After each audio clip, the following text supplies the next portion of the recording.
Bonjour mes choupettes, j'espère que vous allez bien. Aujourd'hui, je rencontre Valérie Atia et nous allons parler d'hypnothérapie. Jesus, yeah, yeah. So my baby give me leg over, baby give me leg over. She me come closer. She me come closer. Baby give me leg over.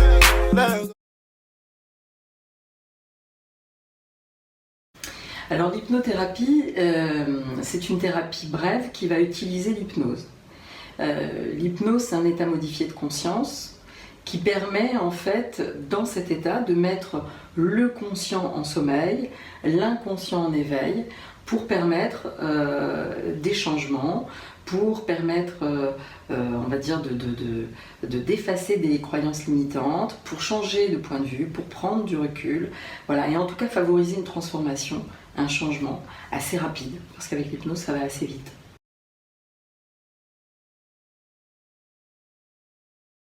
Alors, j'exerce comme hypnothérapeute depuis plus de 5 ans. Alors en fait, il faut quand même quelques séances. Hein. Ah d'accord, voilà, oui. Pas obligé de seul, quoi. L'hypnose n'est pas de la magie, mais parfois ça a un effet magique, c'est vrai. Disons que grosso modo, pour l'ensemble des thématiques abordées, il faut compter entre 2 et 7-8 séances maximum. Donc on peut dire que voilà, en moyenne souvent c'est 3-5 séances. Voilà, au bout de quelques séances, 3, 4, 5 séances, on a la problématique qui est complètement résolue. Alors une séance dure 1h30, en tout cas avec moi. 1h30, et durant cette séance, en fait, d'abord, la personne expose son problème, on discute, un peu comme une psychothérapie classique, et puis ensuite, je vais utiliser l'hypnose pour induire ces changements, pour apaiser des émotions voilà, traumatisantes, pour que la personne se sente mieux. Alors, voilà, il faut quelques séances, mais ça va relativement vite. Alors parfois ça peut être spectaculaire, c'est-à-dire que parfois des personnes peuvent venir et déjà après une séance, il y a une transformation. Voilà. Par exemple, pour le tabac, c'est 1 séance avec moi. Voilà. Et pour les phobies, c'est 3 séances. En principe, c'est réglé. Après, ça dépend de chaque personne éventuellement. Voilà, ça dépend de chaque personne. Chaque personne est différente, donc la personne va être réceptive d'une façon différente. Et puis, il y a des résistances au changement. C'est-à-dire que même si la personne a envie de changer, il est possible que quand même, il y ait quelques résistances inconscientes. Et donc, c'est sur ces résistances qu'on va travailler, que je vais travailler pour que le changement se fasse.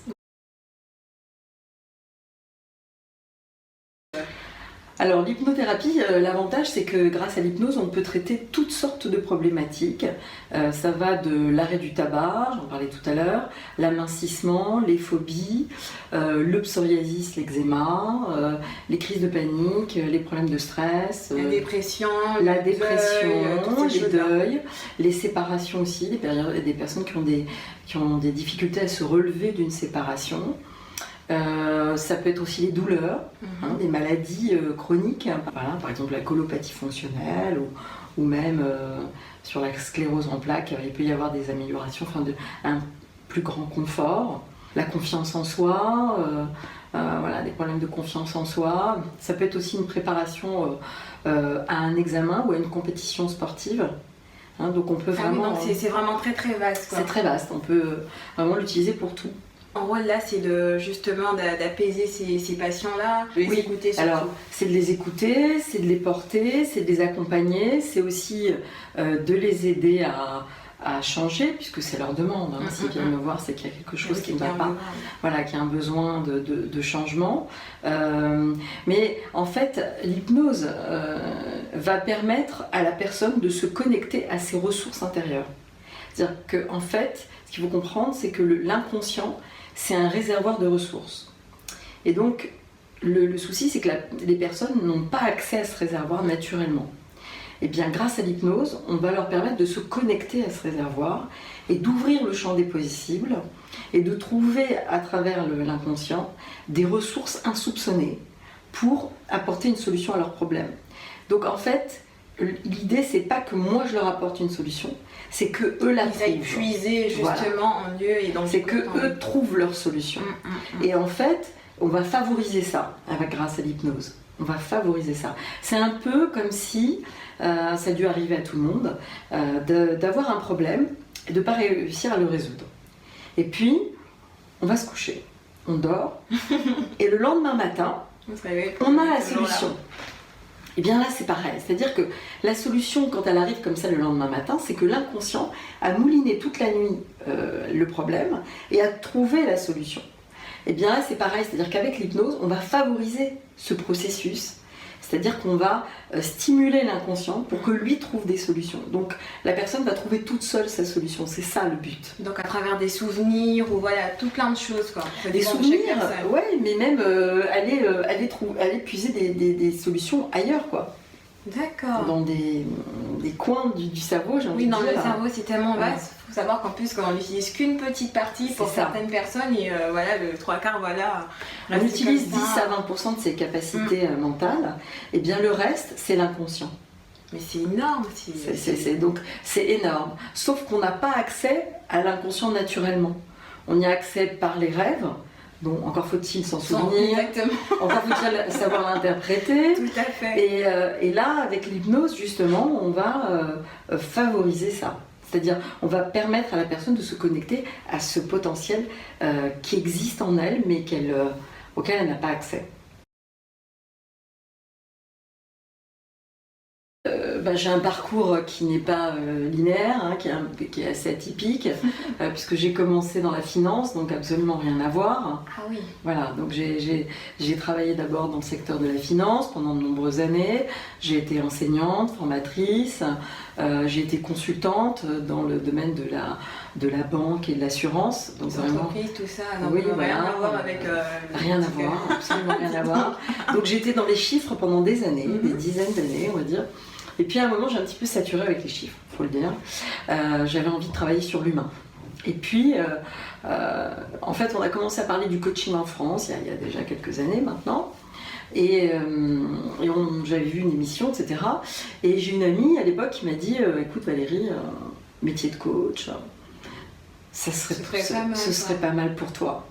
Et déjà, je pensais justement un peu à me reconvertir, etc. Bon, j'ai pas pu le faire immédiatement, mais dès que j'ai pu avoir l'occasion, j'ai en fait suivi une formation de coach.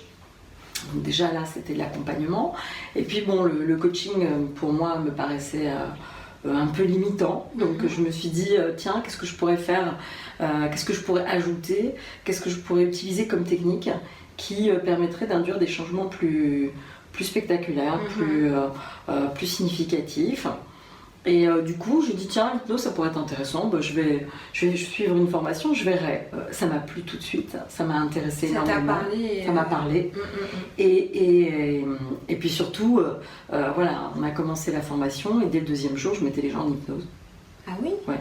C'est-à-dire que la première journée, on n'avait pas pratiqué encore l'hypnose. Et la deuxième journée, dès qu'on a commencé, j'ai réussi immédiatement à mettre les gens en hypnose. Et là, je me suis dit, tiens, c'est bizarre. Je sais pas, voilà, tu as comme un truc, j'ai quelque chose, un don, je sais pas. Et donc, je me suis dit, bon, ça a l'air de fonctionner, comme en plus ça m'intéresse. Donc après, j'ai poursuivi dans cette voie, puis j'ai commencé à pratiquer, puis je me suis formée, reformée. Et voilà. Oui, alors la formation de coach, ça a été quand même 1 an et demi, c'était une formation universitaire, donc voilà, c'était quand même assez long. Et puis après, l'hypnose, j'ai fait différents modules, voilà, de plusieurs semaines comme ça, de formation. Alors, de manière déjà pour la technique, et puis ensuite pour je sais pas, la dépression, l'arrêt du tabac, l'amincissement, l'hypnose rapide, enfin plusieurs volets de l'hypnose. Donc tu te spécialisais un petit peu dans chaque domaine, ouais, tu as tout peux exploré. Tout faire en fait, hein, je peux faire toutes sortes de thématiques, je peux traiter toutes sortes de thématiques. Alors, et parallèlement à ça, plus récemment, je me suis formée aussi au mouvement oculaire, donc à la neurothérapie des mouvements oculaires, ce qu'on appelle aussi le MDR. Et ça aussi, du coup maintenant j'utilise aussi dans ma pratique, dans mes séances, parce que ces mouvements oculaires, ça peut aussi permettre de remettre un peu le cerveau à, comment dire, faire comme un reset du cerveau, une remise à zéro. Une remise à jour, ouais. Une remise à jour et induire des changements, soigner les traumatismes et induire aussi des changements un peu plus rapidement. Ah, ok. Non, ça m'a pas effrayée. C'est plus après la mise en œuvre du projet, c'est-à-dire ouvrir son cabinet, trouver une patientèle, c'est plutôt se faire connaître, c'est plutôt ça. Mais sinon, non. La séance donc dure 1h30, on va dire qu'il y a environ une demi-heure où on parle, donc la personne va m'expliquer un peu quel est son problème, qu'est-ce qui l'amène. Si on a déjà fait des séances, on va voir un petit peu qu'est-ce qui a changé, qu'est-ce qui résiste, qu'est-ce qui a avancé. Voilà, donc il y a un échange, on va dire, un peu de type psychothérapie pendant une bonne demi-heure. Et puis ensuite, je vais passer à la pratique. Alors, la pratique, ça veut dire mouvement oculaire, hypnose, les deux ou l'un des deux. Voilà. En général, c'est ça. Et on va essayer de travailler sur ce qui a résisté, par exemple, si ce n'est pas la première séance. Précédente séance, tout voilà. ça, essayer de mettre le mot dessus. Voilà, et si c'est la première séance, déjà la personne va découvrir un peu ce que c'est que l'hypnose, cet état de relaxation. Et puis on peut de toute façon déjà commencer à aborder le problème. Mon Dieu. Mais du coup, les patients, ils n'ont pas peur quand ils malaisent les âmes, mais mon Dieu, elle va m'hypnotiser, qu'est-ce qui va se passer, je serai plus conscient. Oui, c'est vrai, c'est une bonne question, tu as raison, c'est une bonne question. Je pense qu'il y en a qui viennent. Alors c'est marrant parce que les gens qui viennent, en principe, ils ont envie de ça, c'est-à-dire ils cherchent ça. Donc, il y en a qui n'ont absolument pas peur, ils viennent pour ça. Et puis il y en a d'autres qui viennent pour ça, mais qui ont quand même une petite réticence. Ouais, ils se disent qu'est-ce qui va se passer, qu'est-ce qui va m'arriver, elle va rentrer dans mon cerveau. Qu'est-ce qu'elle va faire, qu'est-ce qu'elle va faire pendant que je dors. Voilà, est-ce qu'elle va me faire des chatouilles, je sais pas. Voilà. Non mais bon, donc du coup. Non, en fait, la personne en état d'hypnose, la personne est consciente et elle entend ce que le thérapeute dit. Oui, d'où le fait de suivre ta voix, tout ça, voilà. Se laisser guider, porter. Voilà, se laisser guider, porter. Alors, il y a plusieurs niveaux de transe hypnotique.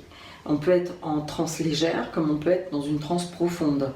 On peut être... Et d'ailleurs, l'état d'hypnose, c'est un état naturel que tout le monde a plusieurs fois par jour, sans le savoir.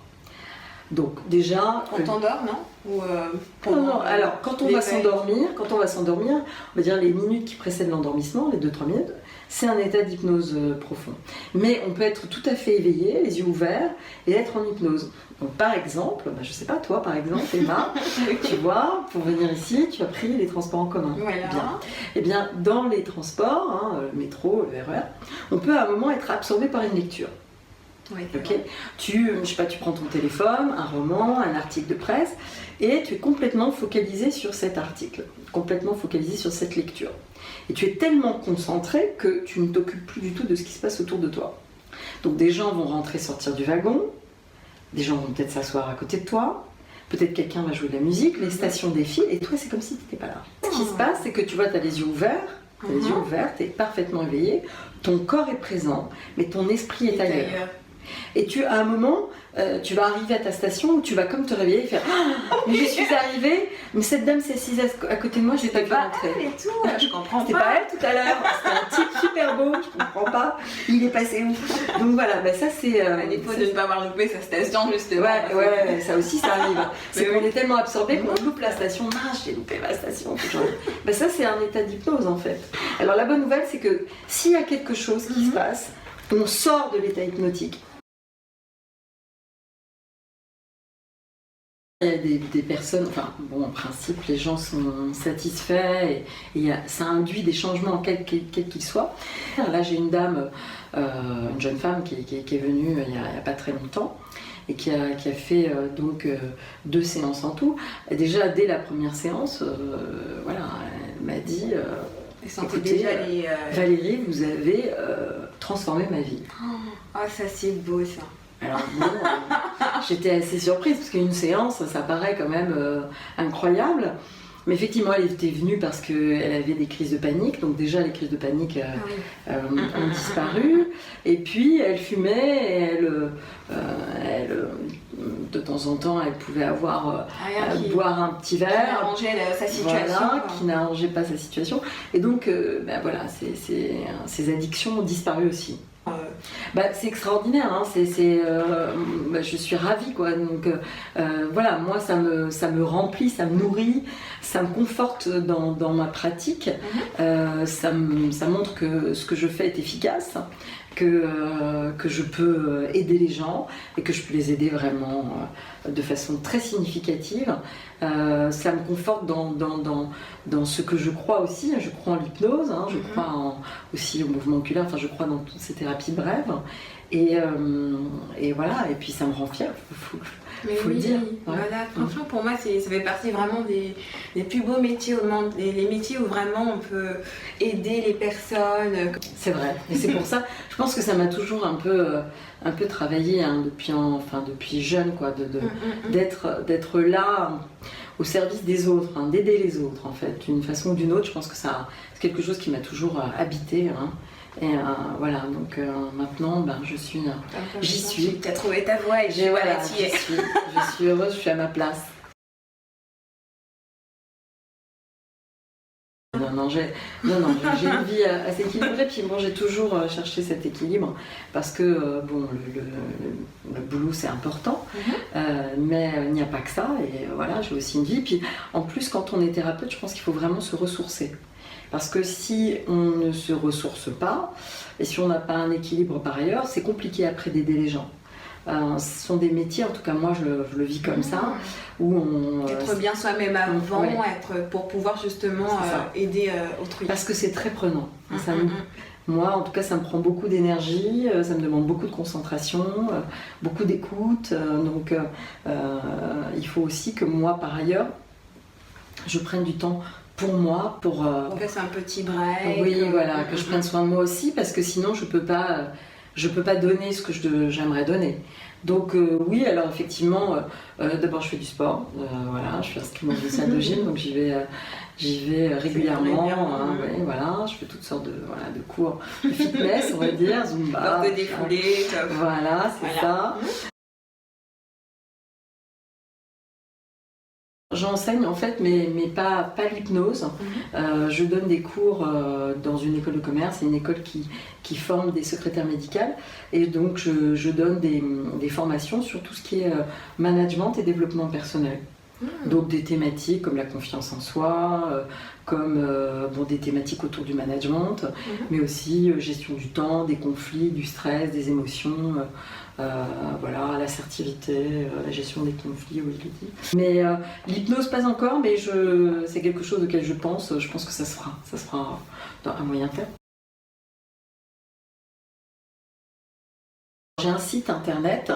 Le site internet, c'est donc hypnothérapeute, avec un H, hypnothérapeute-paris.org. De toute façon, je mettrai en barre d'informations son lien et vous pourrez y aller sans problème. Voilà, et effectivement, voilà, sur mon site, vous avez d'abord toutes les informations sur les thématiques que j'aborde. Vous avez une petite présentation, voilà, un petit peu ce que j'ai dit là, mais en beaucoup plus court. Et puis mes coordonnées si on veut prendre rendez-vous. J'ai envie de dire aux gens, essayez. Voilà, essayez. Parce que c'est vrai que, on en parle beaucoup quand même de l'hypnose, hein, faut être clair, c'est un peu tendance. Hein, bon. Oui. Et puis, c'est pas tendance par hasard, puisque même dans le milieu hospitalier, l'hypnose s'est introduite, notamment pour les anesthésies sous hypnose, qu'on en peut faire maintenant, mais aussi pour des traitements contre la douleur. Donc on sait tous les bienfaits de l'hypnose. Hein. Alors, moi j'ai envie de dire, si vous avez déjà essayé d'autres choses, notamment des psychothérapies, si vous avez essayé d'autres choses et que vous n'avez pas obtenu les changements et les évolutions que vous souhaitiez, ou que vous avez obtenu certaines évolutions mais qu'il reste encore des choses peut-être à traiter, eh bien je vous invite à essayer l'hypnose, à venir me voir et vous verrez que voilà, vous serez ravis et vous verrez des changements très concrets. Vous en apercevrez pour vous-même, mais aussi votre entourage. J'ai envie de dire, essayez l'hypnose, appelez-moi. Voilà. Alors n'hésitez pas à la contacter si ça peut vous aider à avancer, que ce soit dans votre vie personnelle, professionnelle, vos projets, n'hésitez pas. Sa porte est grande ouverte et vous êtes. Donc voilà. Bah, écoutez, merci avant tout Valérie de m'avoir reçue et voilà, d'avoir expliqué un petit peu de quoi il s'agissait pour pouvoir à la suite aider des personnes. D'accord. Voilà. Merci. Il n'y a pas de quoi. La vidéo touche à sa fin. Moi, je vous donne rendez-vous la semaine prochaine. N'hésitez pas en commentaire à me dire ce que vous en avez pensé et si vous souhaitez que j'aborde d'autres thématiques. Donc voilà, bisous mes choupettes. Au revoir.